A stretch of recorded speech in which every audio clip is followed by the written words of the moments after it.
Hello, this is Dr. Paul Cottrell, and this is another episode of Graveyard Shift. I'm going to try to talk about a few topics for tonight, and then be on my merry way. So, in terms of today, there was a special lecture that was going on at the Harvard Club during lunchtime. And there's this ex-CIA guy. His name is Rolf Mowat Larson. He's an ex-military guy and ex-agency guy. He went to West Point, you know, and eventually started working for the CIA and all this. So he had a kind of an interesting take as he was being interviewed about what was going on with Russia and this whole pseudo coup and the Wagner group and all this. So I'll kind of bring that up, and then I'll also kind of bring up a little bit about what's been going on with my father. He has, for the ones that don't know, he has ischemic dementia, so I did a Zoom call with him with my brother, and it's kind of sad. I could just kind of see the deterioration of your parent. But let's start with Rolf. He's about ready to retire now. He's also been teaching as he left the agency. You know, so I think it was he was teaching at foreign policy. I think it's foreign policy school. Maybe it's over at the Kennedy Center. But I'm not sure about that. But it looks like he's winding down his career. But he was asked a bunch of questions. There were probably about I want to say about maybe, I don't know, 100 and some people that were on the call.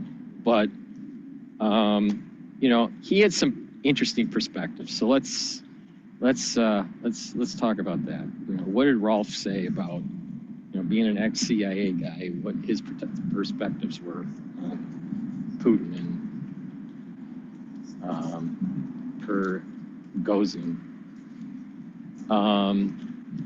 So he said that Wagner went up on his radar back during the Syria days, all right, where he was kind of studying him. And something that was interesting that I didn't know about, maybe the people that will be listening to this did know about this, but back during the Syrian days, the Wagner group, probably they're still there, they were near a position that was by U.S.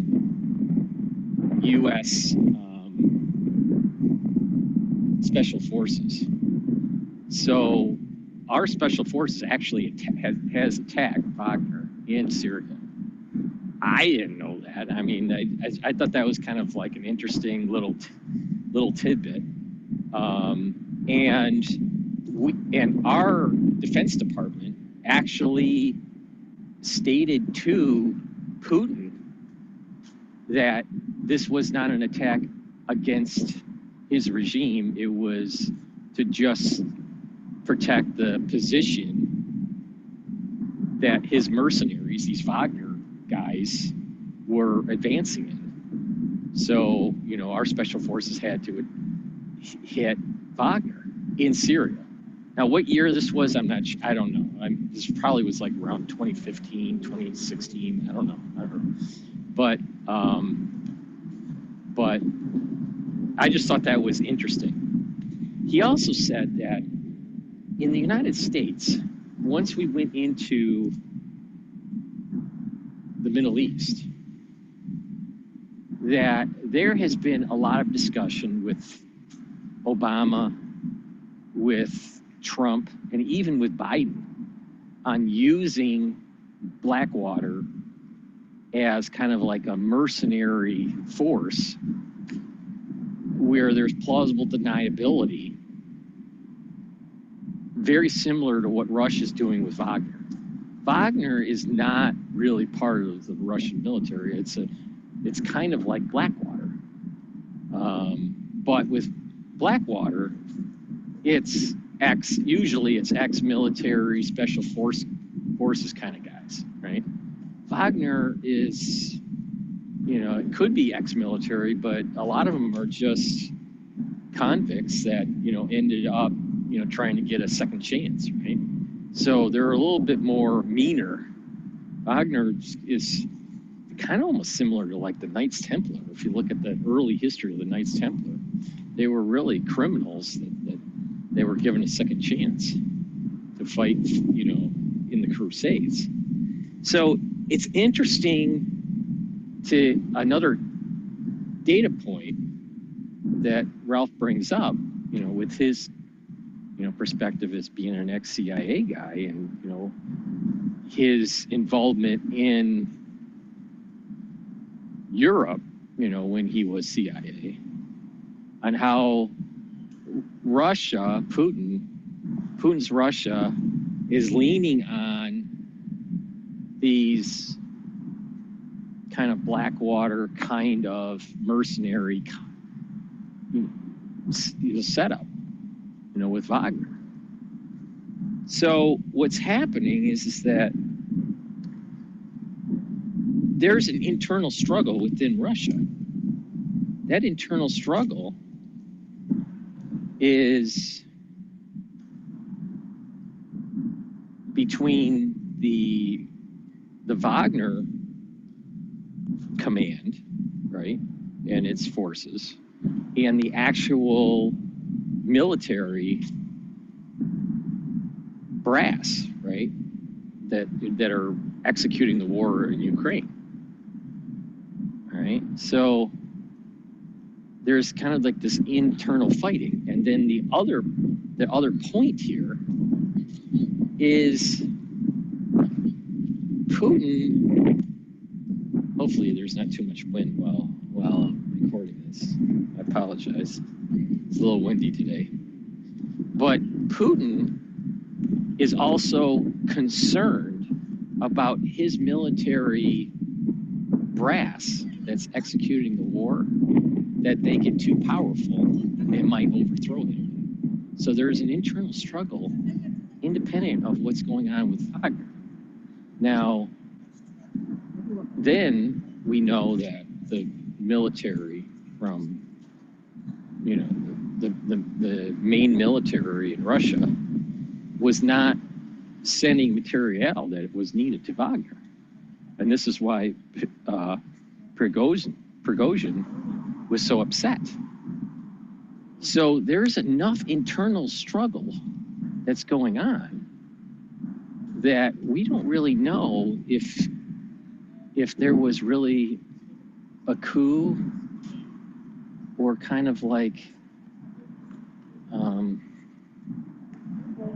there's a dynamic that's going on in Russia that there might be 2 or 3 types of people or individuals that may be trying to position themselves and overthrow Putin. And Putin is really not sure who he can trust. So he kind of doesn't allow for Wagner to be too powerful, but he's also not really wanting his generals to be too powerful.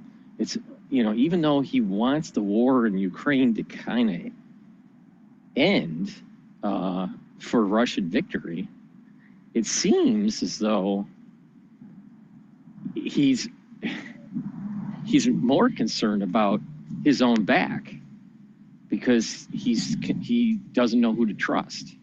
So Rolf was kind of like bringing up that, you know what, it's Putin, even though it sounds so crazy, may keep Prigozhin alive because of Prigozhin. The way the Russians kind of think things out is that what Prigozhin did by going to Moscow, or almost going to Moscow, right, and being so belligerent, was kind of manly and very Russian-esque, right? So they're gonna view him. The population is gonna view Wagner, the Wagner group, and Prigozhin specifically, as kind of a hero, even though he didn't go full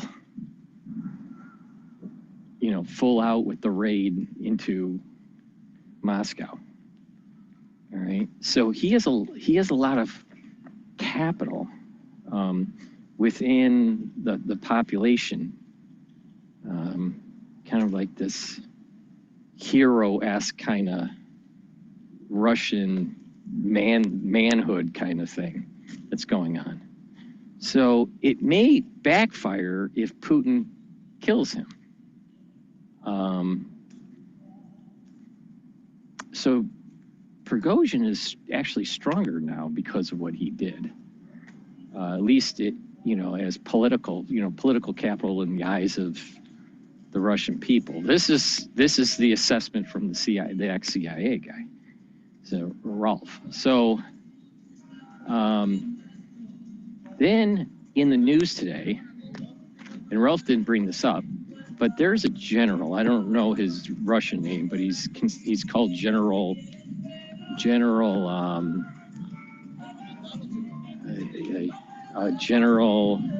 Armageddon. Supposedly he's been detained. So, Putin is kind of trying to sweep up and find out who was supposedly in cahoots with Prigozhin to try to, hopefully I can get past this music here. So,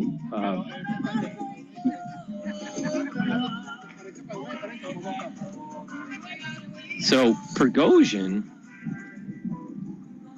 had some help. And it's possible that this General Armageddon was, one of these allies for Prigozhin, and then Putin is going to start sweeping.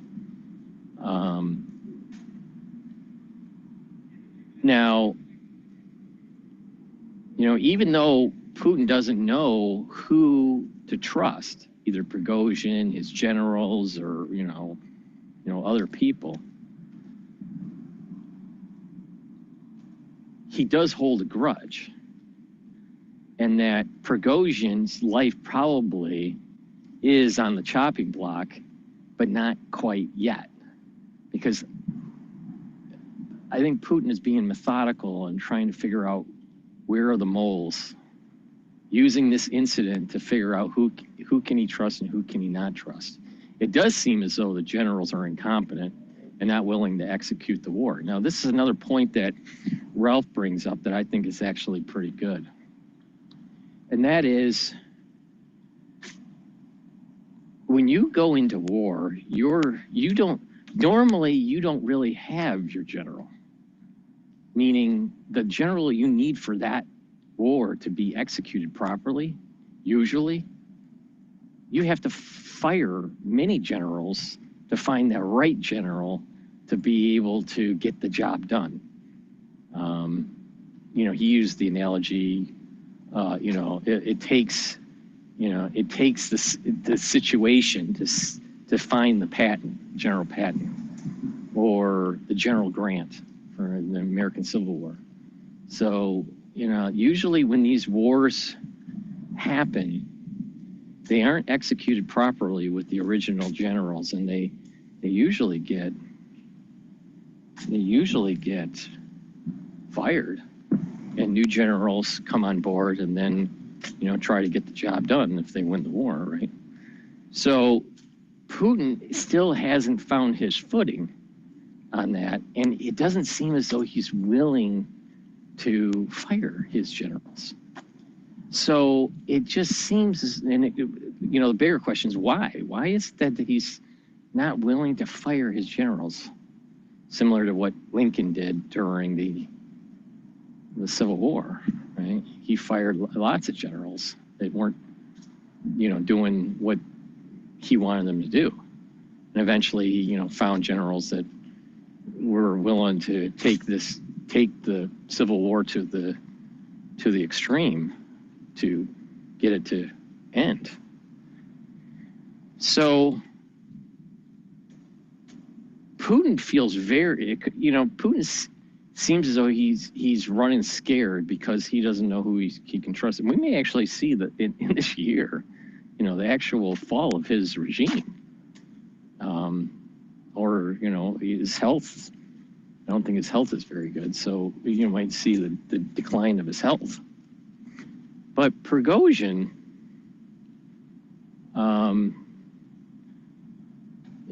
he, even though he's still alive, he may be still alive for only a couple reasons. If he was executed, it may tip the scale and people would go against Putin, even though some of the media, or a lot of the media, is spinning it that was Prigozhin was this was a coup attempt against Putin. There's also individuals within the Russian military that it looks like they're trying to make their move against Putin. They just haven't found their opportunity. And I think that if you look at Russian leaders, it's a common theme, especially like Stalin. They just don't trust anybody, and they start killing everybody. I think something similar is happening with Putin. He's in the zone now where he doesn't trust anybody, and he's going to start losing the people's confidence in Putin, and it'll start to unravel. And so the execution of the war within Ukraine is probably going to be just retreat for the Russians, and the Ukrainians will win eventually. Now, what Ralph did mention was that, and of course you got to remember he's coming from the military, ex-military guy, ex-CIA guy. So, he really focused on the idea that we need to continue the fight and the execution of this for the final conclusion of having Ukraine win the war, from the U.S. perspective. But, I keep on coming back to the thought that when we saw the Berlin Wall fell, the United States, even though China was not, on really the radar, the United States, in a unipolar world, that launched us into the Middle East. When we have Russia off of the chessboard and we truly pivot to Asia and start conflict with China, there's going to be less constraint by the U.S. military because Russia will be off the chessboard. Assuming that Putin gets overthrown and Ukraine is a lost war for Russia. So,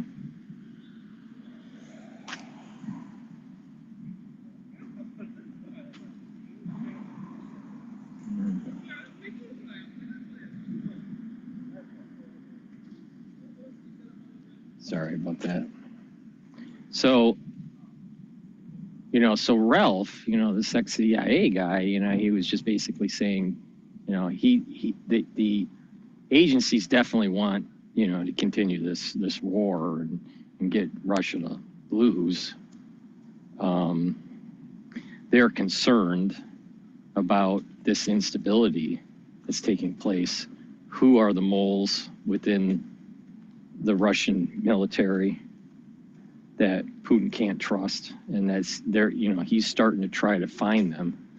And it looks like it's starting with this General Armageddon, whatever his name is in Russian. I don't know what his real name is, but General Armageddon seems to be part of the coup. But Ralph did think that Prigozhin probably would be assassinated because Putin, holds grudges and is going to probably take him out, but it's not going to be right away, because Putin, even though it seems like it's chaotic right now in Russia, he's actually being methodical, according to this Rolf. Putin's being methodical, trying to find out who he can trust and who he can't trust. But I think Putin's a lot weaker than we thought. I think the Russian military is a lot weaker than we thought. I'm willing to bet that even the Chinese military is weaker than we think. Or at least, it just seems like we look at this whole arc going all the way back to probably all the way back to the 50s, 1950s.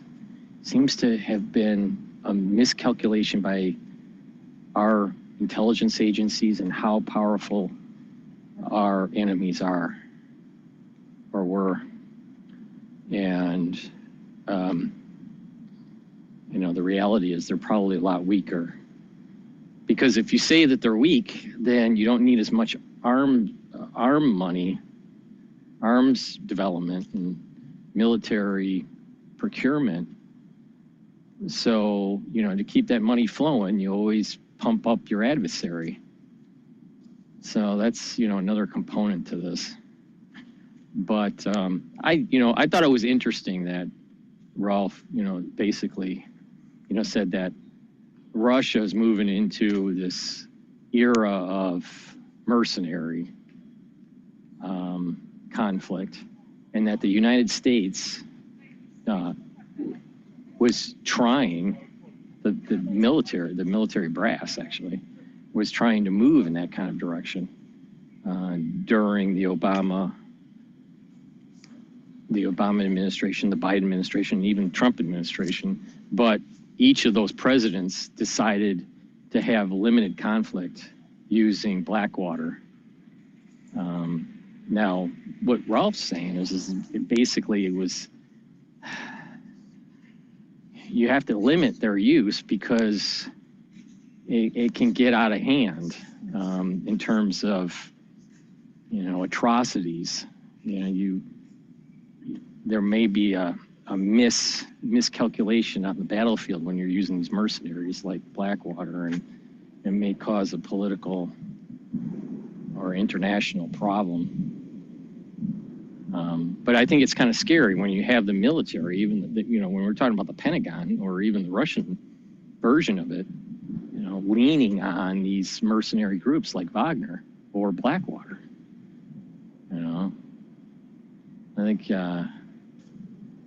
I think we have we're shifting risk off the balance sheet, for in financial kind of analogy here. We're shifting the risk to someone else, not realizing that it keeps on building systemic risks for everybody. So, perfect example is Lehman, right? Shift the balance sheet risk of these bad mortgages into these mortgage-backed securities that are rated AAA or whatever, but yet what's packaged in them has quite a few non-performing loans, and you do enough of that and it creates a systemic risk, and then we have Lehman, right? Well, something similar is happening with these Blackwater and Wagner mercenary types, and it can cause a systemic risk. So according to Rolf, the ex-CIA guy, right, he was, stating today that, during the call that I was on, that he, there was this kind of push. There was this push over the years within the different administrations, a push from the Pentagon to use these foes, maybe even pushed by the agencies probably too, because, you do these kind of black operation type stuff with the CIA. So, and I'm sure JSOC's tied to all that, but from a civil philosophical point of view, if you're going to execute a war, it should be from the military of that country, not paying mercenaries to do the job, so you can have plausible deniability, or you lose the ethics of the war, if there is such a thing. I mean, that sounds kind of an oxymoron, but there's ethics. There's a certain code of conduct of humans, even in a war, that should be part of the calculation. But when you outsource it to a third party, that third party doesn't want the war to end. They want it to continue, so they keep on getting the cash flow. It's very similar to hiring a consultant like from McKinsey, right? And do they really want to solve your business problem quickly? Of course not, because they want to keep on charging you. Fix the problem. Are you happy? And just maintain that relationship, to keep that cash flow going. So, you have to execute the war just good enough to keep the cash flow flowing. And I think this was exactly what was going on in Vietnam. And I think that was exactly what was going on with Iraq and Afghanistan. Execute it just good enough to keep it going. And so there's an ethical issue when you're using these kind of mercenary groups. And do we need so many special forces? I mean, my brother was in my family, we've had many people throughout the generations serving in the U.S. military, mostly in Navy and Army, but some Air Force. I don't think we've had any Marines. But,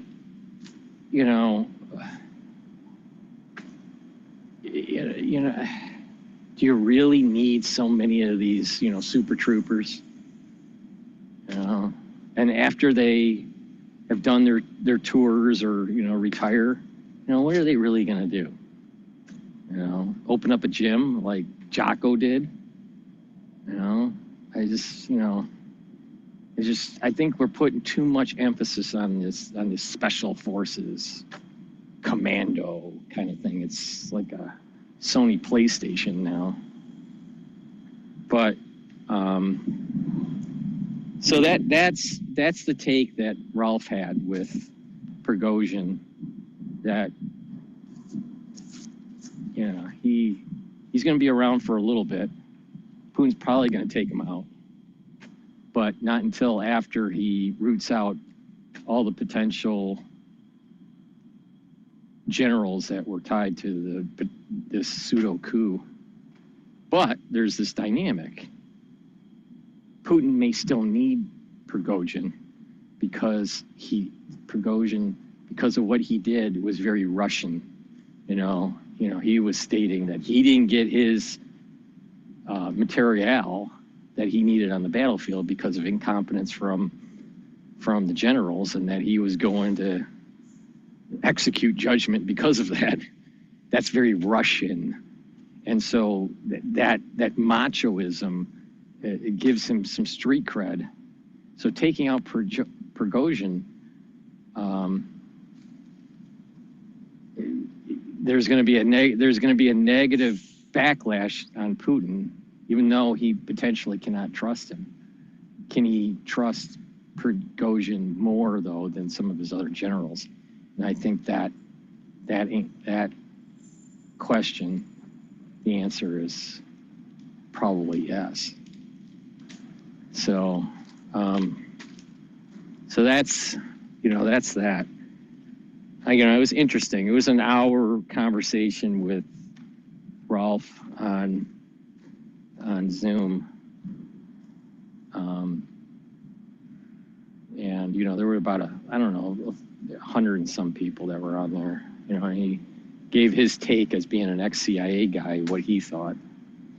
And so it was interesting to have that kind of perspective, especially since, he served in the military. He was a West Point grad, ex-CIA guy, and, was part of that European theater. So, and my biggest takeaway from it wasn't his perspective on Prigozhin so much. It was how we were using Blackwater so heavily in the Middle East. And they wanted to ramp it up even further, something more similar to Wagner. Instead of it being, Blackwater is more like special force kind of stuff, small operations, tactical kind of thing. But Wagner is more mechanized. And it looks like, the Pentagon wanted to turn Blackwater into a mechanized unit, which I think is dangerous. So that was my big takeaway from it. And, just today, this General Armageddon gets detained. Who knows what's going to happen? He's probably going to get executed from it. But it does look like a failed coup attempt. Something was happening behind the scenes, and Prigozhin didn't get all the resources that he thought he was going to get. I think this is what happens to these failed coup attempts. A lot of people are unhappy about, that particular regime or whatever. But then when push comes to shove, no one really, does what they said they were going to do, and that's why they fail. Prigozhin probably would have succeeded in it if he had the more backing from the military, which I think he thought he would have. Now, the other topic that I wanted to talk about was, this weekend, my brother saw my father in the nursing home. He has ischemic dementia. He was diagnosed with it back when I was doing my TAT protein research, laboratory research, back in 2021. And, he eventually had to go into the nursing home. He can't talk. He doesn't read anything now. He can watch TV, and what's interesting is that, he can listen to music. Once in a while, it seems like he does recognize us. It looks like he's trying to process something in his head, but just can't get it out. His facial features are, okay, but, he doesn't have any like palsy kind of situation.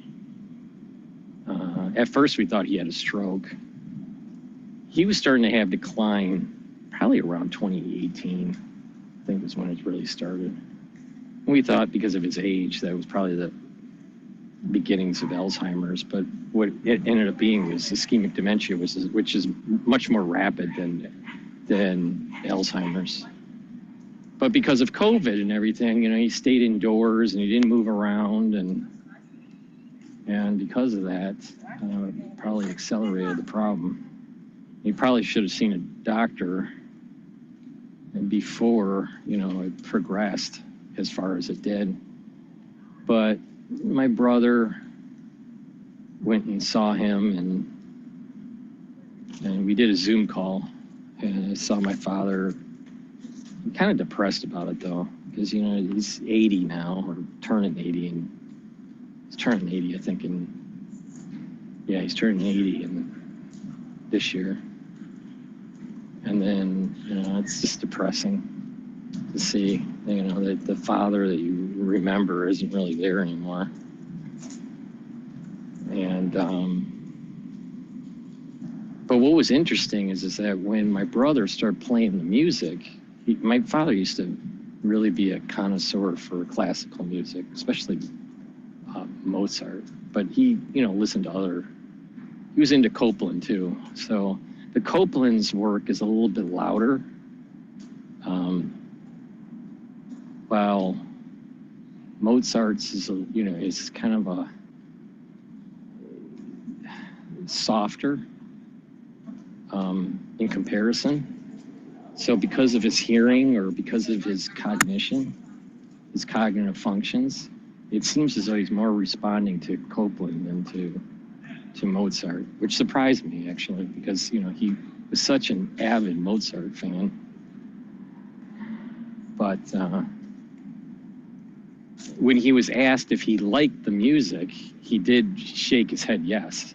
So he is like, he can respond sometimes, but it's like a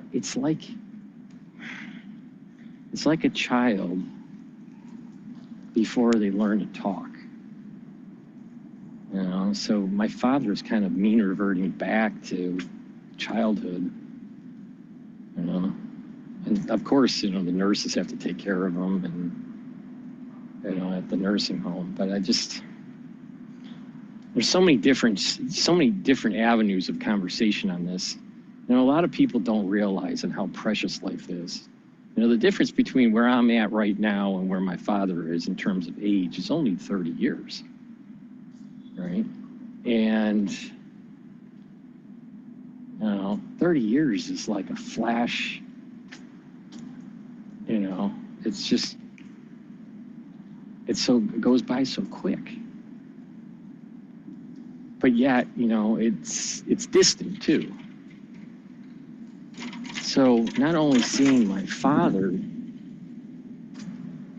kind of withering away in the nursing home, and I wish we could, you know, do more for him, but, you know, we just can't. Yeah. There's also this creeping death that in our own lives, you know, and my brother, he's younger, but, you know, he's not as healthy. You know, he has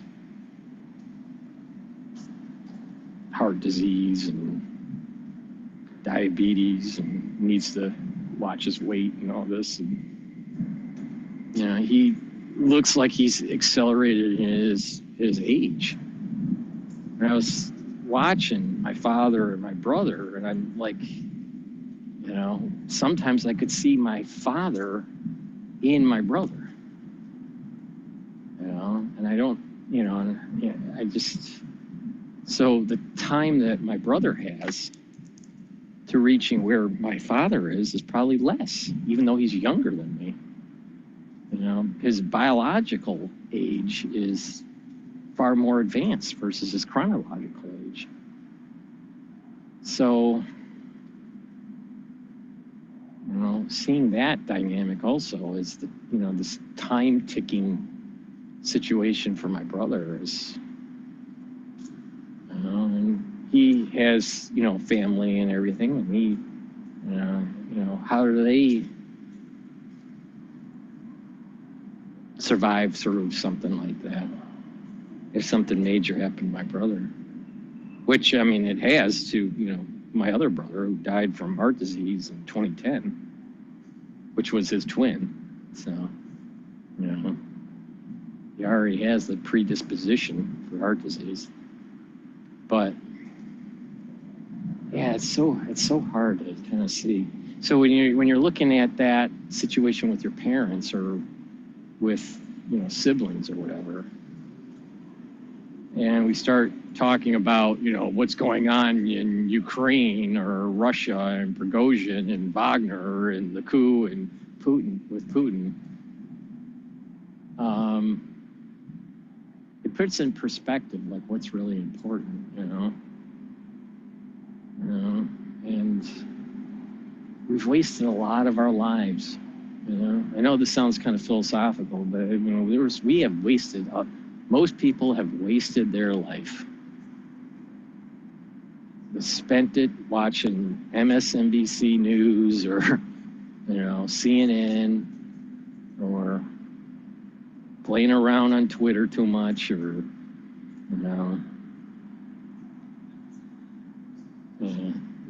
this modern society we have has wasted so much of our time.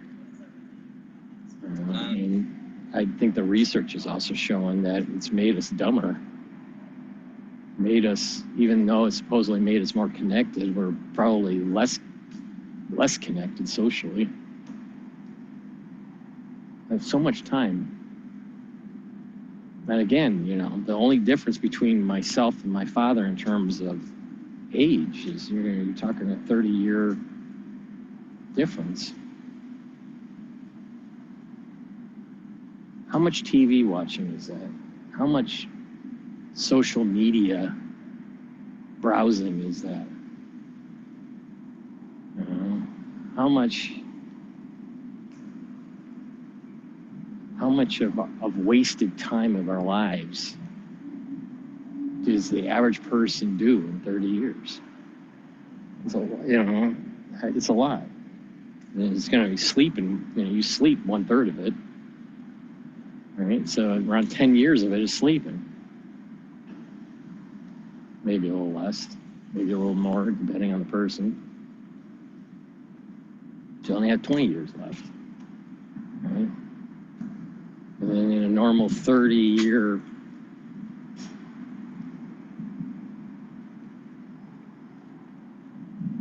working, another 1/3 of it is working, right? So you only have 10 years really to use for yourself. Spend so much time. Wasted time. I was telling my brother after we did the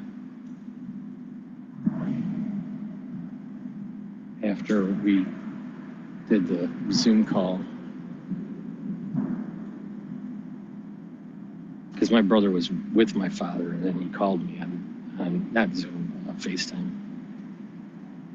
But after that was all done, I told my brother that I can hear this train, and that train is in the distance, but it's getting louder, as it's blowing its horn.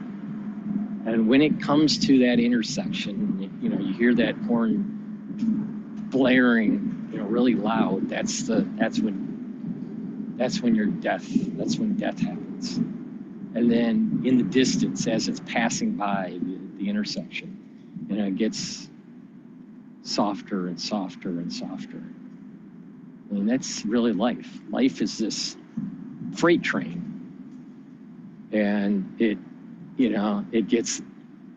very faint as you're going through life, and then as you get closer and closer to average life expectancy, it gets very loud, and eventually it's loudest, and then you will expire, and then once you expire, then the train just gets softer and softer as it passes by, only for it to be another loud increase for someone else.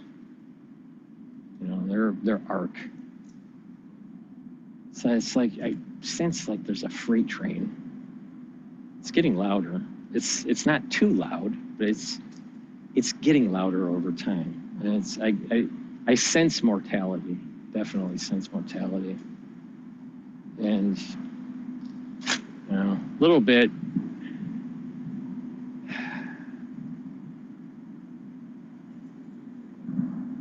worried and concerned for my father.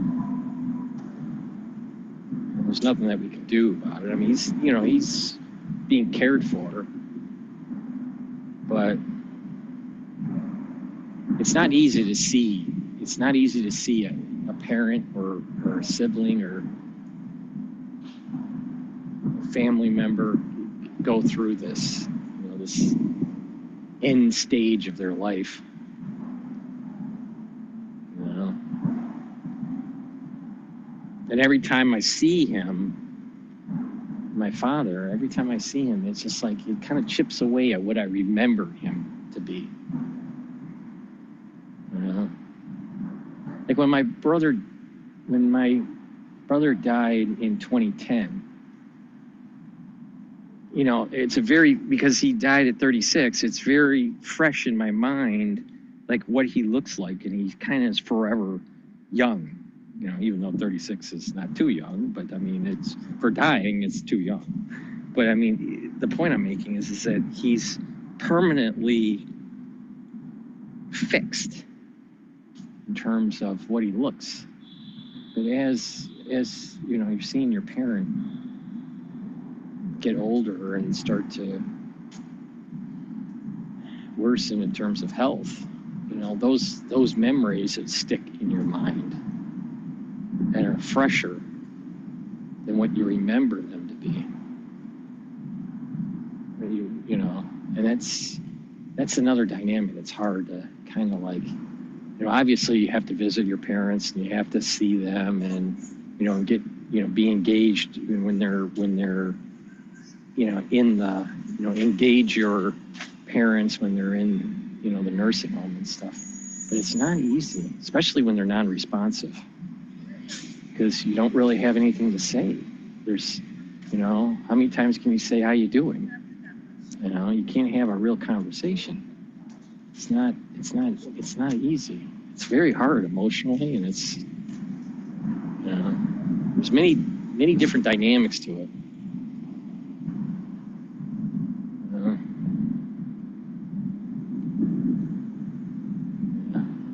So that was another thing. And then something that's somewhat funny, but I don't know, comical or whatever, but then my dog yesterday gets stung by a bee. So it started whining with its, it looked like it stepped on a bee or something and got stung on the paw. So the dog was whining for about 6 hours or so from the sting, but she's all right now. But yeah, I think when it comes to parents or family members aging, you really don't really fully appreciate or understand what that means until, you know, you get to a situation where they have a stroke or, you know, they're, you know, in terminal care, or, you know, and how that whole industry of, you know, the nursing homes and hospice care and all that whole dynamic, a lot of people don't know about it. I don't know how that, you know, how that's funded and how that's, you know, what's the treatment for the patient, and, you know, the long-term care and the spiral downward in their health. There's a lot there, and a lot of people don't know about it, and it wears on the rest of the family, seeing it happen. Yeah. There was one other thing that I wanted to bring up. So I brought up the Russian thing, and I brought up my father and the dog. What was the other thing I was going to bring up? Oh, so supposedly this is another reason why I wanted to get out and walk around tonight and do a recording. Supposedly there's going to be a dust storm again hitting New York. I'm not sure what day it's supposed to hit. Now, my understanding is it's already hit Chicago and parts of Michigan.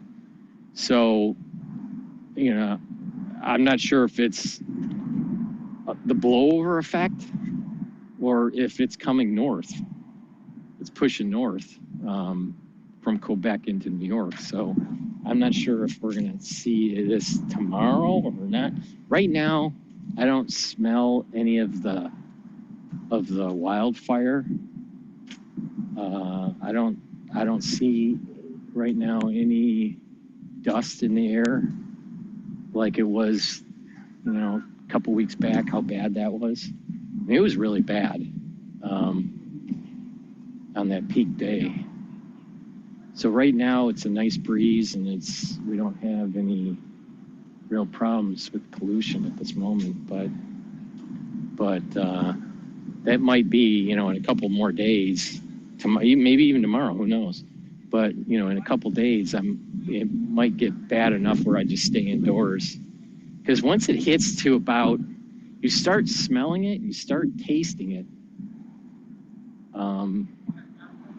around when it hits about 90 or 100, that's when it kind of starts.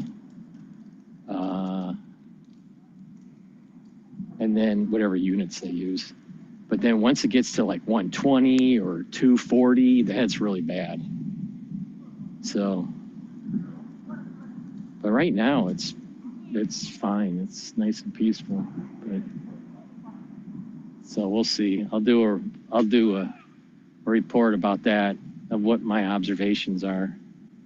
But it probably will just blow back over. You know, the really bad day that we had 2 weeks ago or whatever it was, you know, lasted 2-3 days. You know, it comes in, it was mild in that first day, and then, you know, it really ramped up to that apocalyptic look.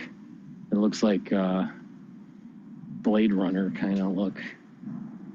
But yeah, that's scary, I guess. You don't want to breathe that stuff in and cause more pulmonary problems, since we already went through a whole pulmonary problem with Fauci. But I don't know, that was my take. So we had, you know, a ad hoc Zoom meeting with an ex-CIA guy that's done about 5 lectures over at the Harvard Club. So he's kind of a regular.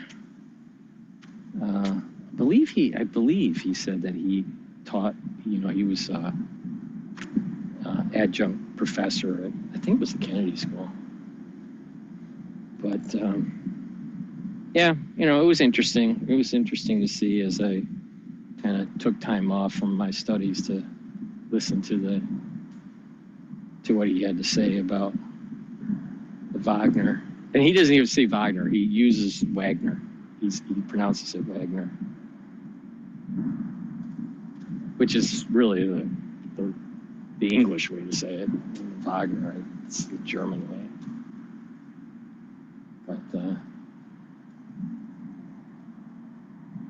that's my update for this episode. So please subscribe to my channel, or channels. I have 3 YouTube channels. And when I post a video, you know, you just click on the video, and in the description of that video will be the links to all of my channels. And the Brighteon, the Bitchute, the Rumble. So please subscribe to all of them. You know, the way the censorship is on YouTube, you know, it's because of what I have been covering about, you know, the crisis. You know, they shadow ban and they bleed the subscribers. So whenever I do a post, I actually get a knockdown of about 4 to 10 subscribers at a time. So, you know, so if you haven't subscribed, or you've been unsubscribed by their little games that they play, please subscribe to those YouTube channels. Again, all the links are in the description of any video I post on Twitter. So, and then if you could, please go to my store, the-studio-reykjavik.com. That is the-studio-reykjavik.com. And you can purchase the different supplements that I offer. So, I've been really focused on kind of anti-aging health protocol, right? I've been doing this for a long time. A big reason is because there were so many deaths that happened in my family, aunts, uncles, right? My brother, right? My mother, had multiple heart attacks starting at age 40. So heart disease runs in the family. So once I turned 16, I was very, very diligent on, exercise and proper nutrition and supplementation. So I was really doing as much as I could with the antioxidants back in the 80s, right? But as time has gone on, through the 90s and 2000s and, fast forward to the 2020s, right? The type of supplementation, the purity, and the knowledge of how to use this stuff is so much better than what we had in the 80s. So, over time, I've changed what I do for supplementation. So, my store is basically focused on, this kind of an anti-aging protocol.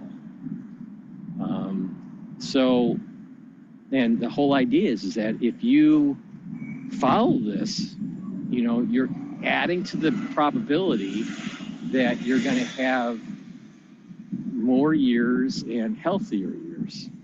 So you'll have more vibrance instead of, the normal American lifestyle. You look around, America is just, the United States today is nowhere near what it used to be. Like, you go back to pictures like World War II, let's say 1940s, 1950s, the physique of people were totally different. Now, because of all the fast food and the GMO stuff and everything, that everyone's a lot of people are super unhealthy. And, there's a way to get out of that. That's proper exercise, it's proper diet, right?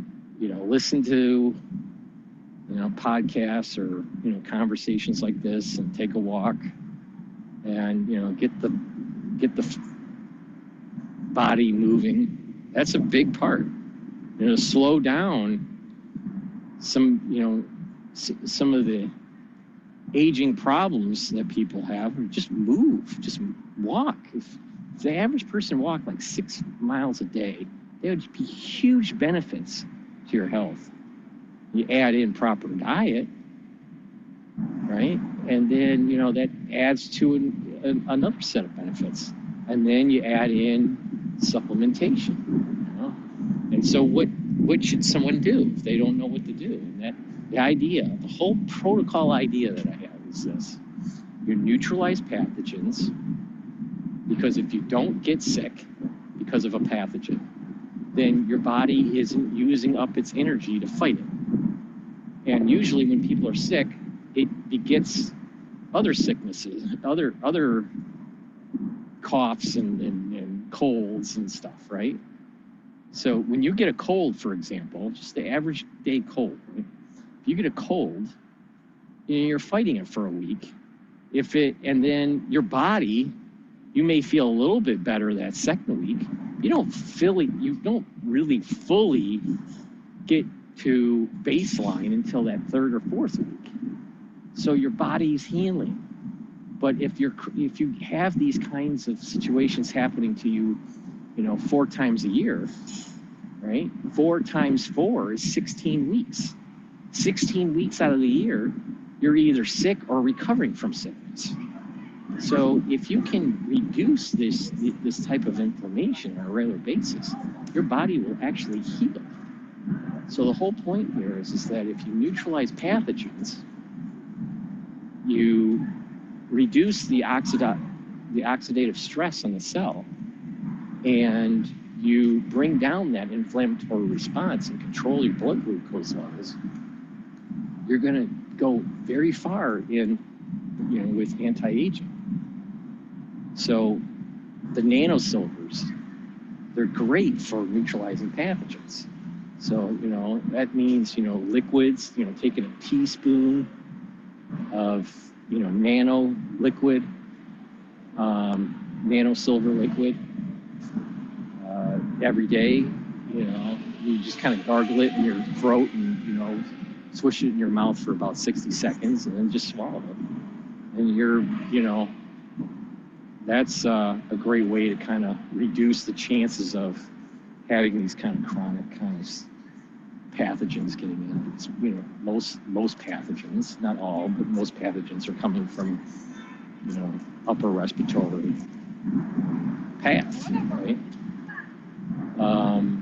Another great product to, for anti-aging is C60. C60 is great to reduce reactive oxygen species. It's a very strong antioxidant. When you do that, you're strengthening your mitochondria. Your mitochondria will get healthier. You'll have more ATP. You'll have more energy.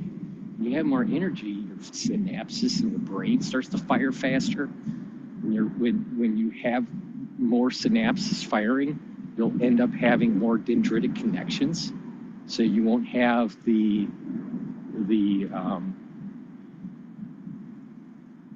it's called reset. It's called depression actually, but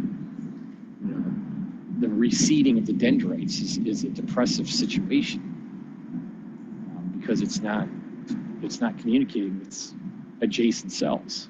So in neurology, it's that plasticity that I'm talking about. When it's receding, it's called depression. But obviously, there's psychological depression too, which is a different topic. But there's when you have more energy, you're going to have more muscle mass. You're going to be moving around more. You're going to lose weight faster. When you have ATP, you're going to have processes in your body function better, right?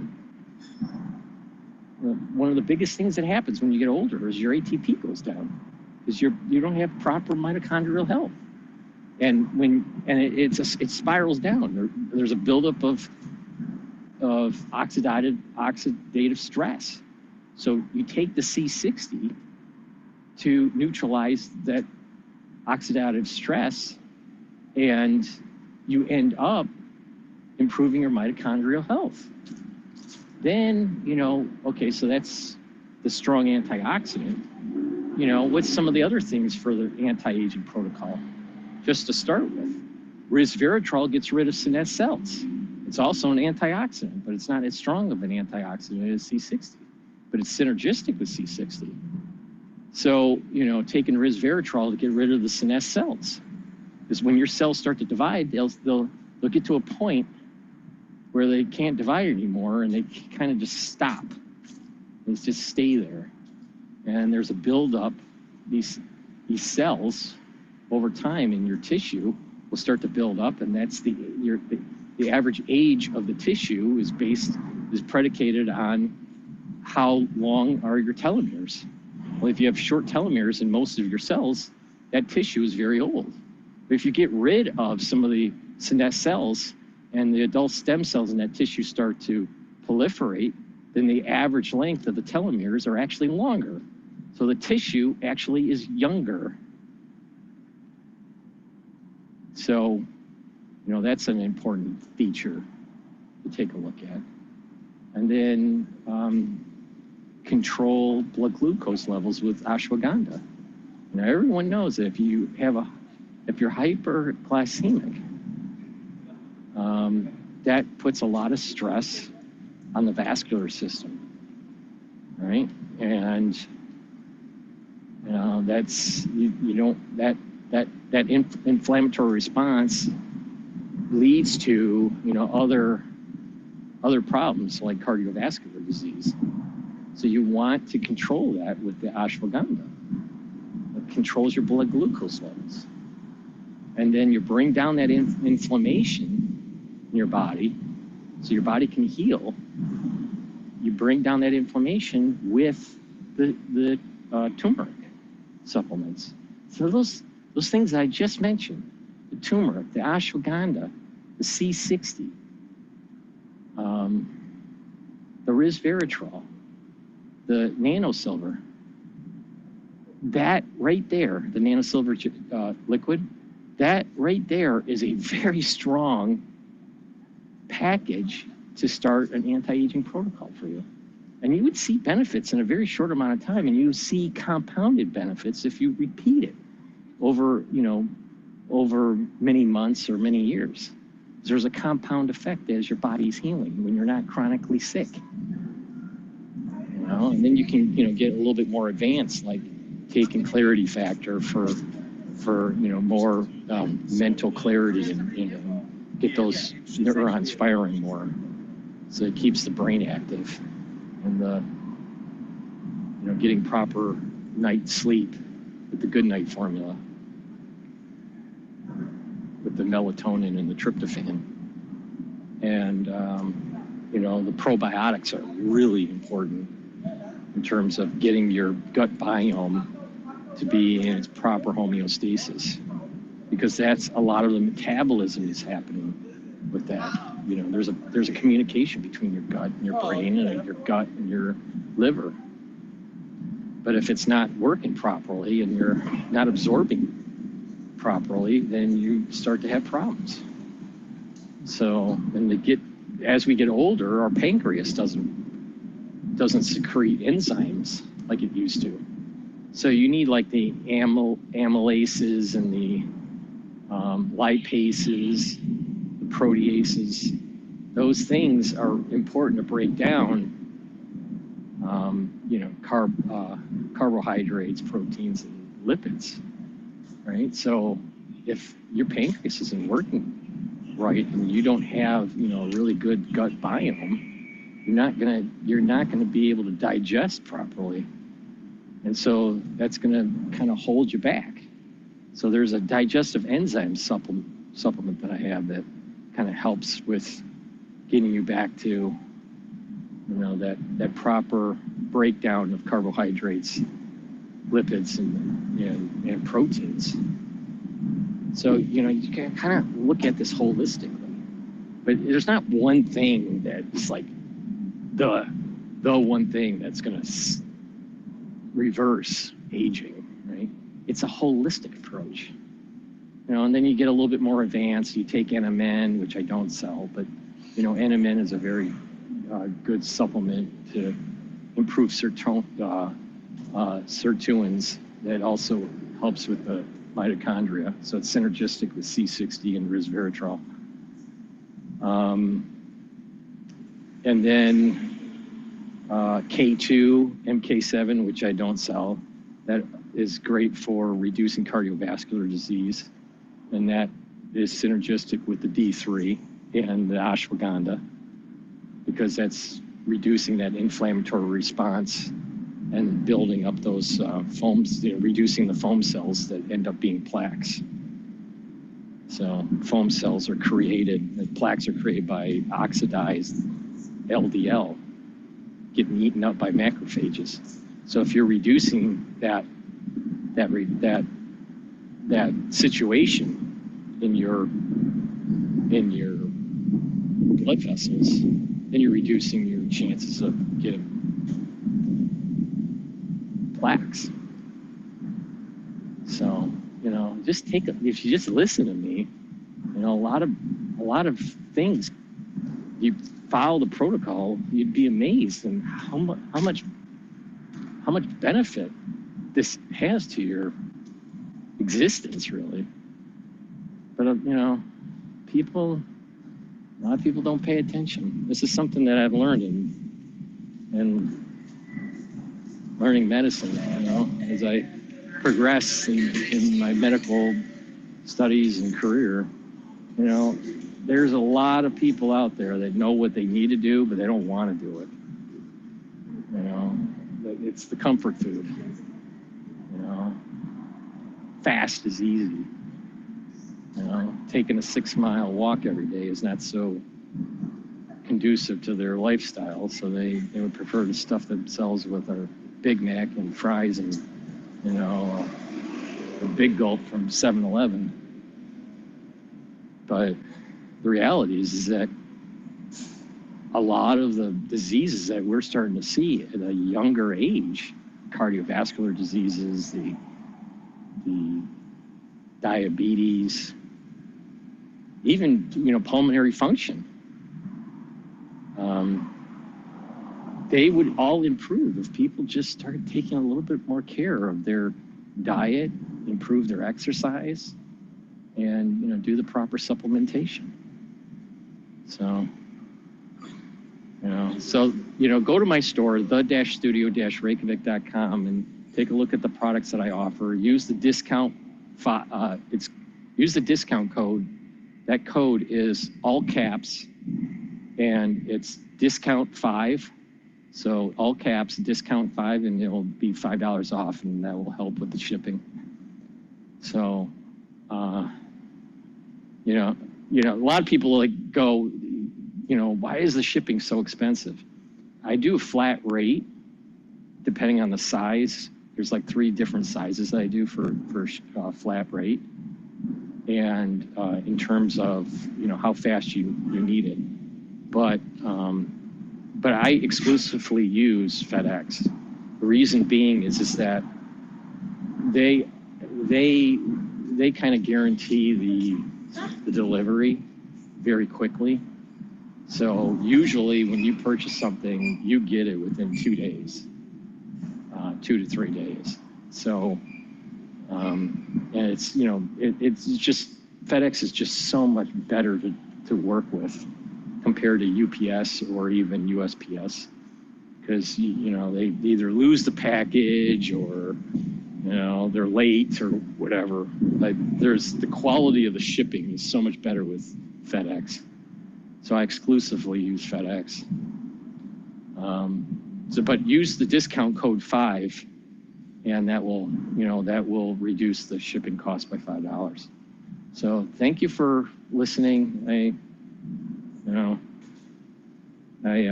appreciate you guys listening to my rambles as I work through my thoughts, and you know, please stay safe and have a good night.